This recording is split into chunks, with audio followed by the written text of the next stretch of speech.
చాలా రోజుల క్రితం ఒక పల్లెలో ఒక రైతు అతని భార్య ఉండేవారు. ఇద్దరూ పొలం పనులు చేసుకుంటూ చాలా కష్టపడేవారు. కాని ఎంత కష్టపడ్డా బీదరికం తప్పలేదు.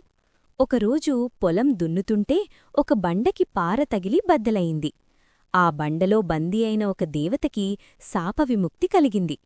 ఎంతో కాలంగా రాయిలో ఇరుక్కుపోయి మొత్తానికి ముక్తి చెందిన దేవత కృతజ్ఞత తెలుపుకుంటూ రైతుకి అతని భార్యకి కలిపి 3 వరాలు ప్రసాదించింది.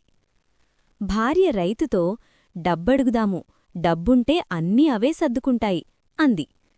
రైతు, వద్దు, హఠాత్తుగా అంత డబ్బొస్తే దొంగలు పడి దోచుకెళ్ళిపోతారు, మనం జాగ్రత్తగా ఆలోచించి వరాలడుగుదాము అన్నాడు.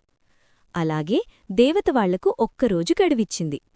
ఆ రోజు సాయంత్రం భోజనానికి కూర్చున్నప్పుడు పెళ్ళం రైతుతో, డబ్బే అడగాల్సింది, ఈరోజు చక్కగా నాటుకోడి కూర తింటే ఎంత బావుండేది అని నిట్టూర్పుతో అంది.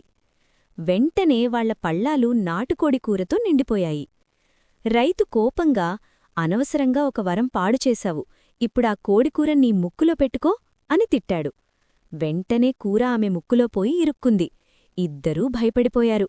వెంటనే ముక్కులోంచి కోడి ముక్కలు పోవాలని కోరుకున్నారు.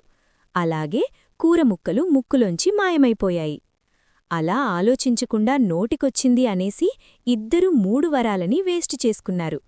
ఆ తర్వాత తలపట్టుకుని బాధపడితే మట్టుకు ఏమీ లాభం.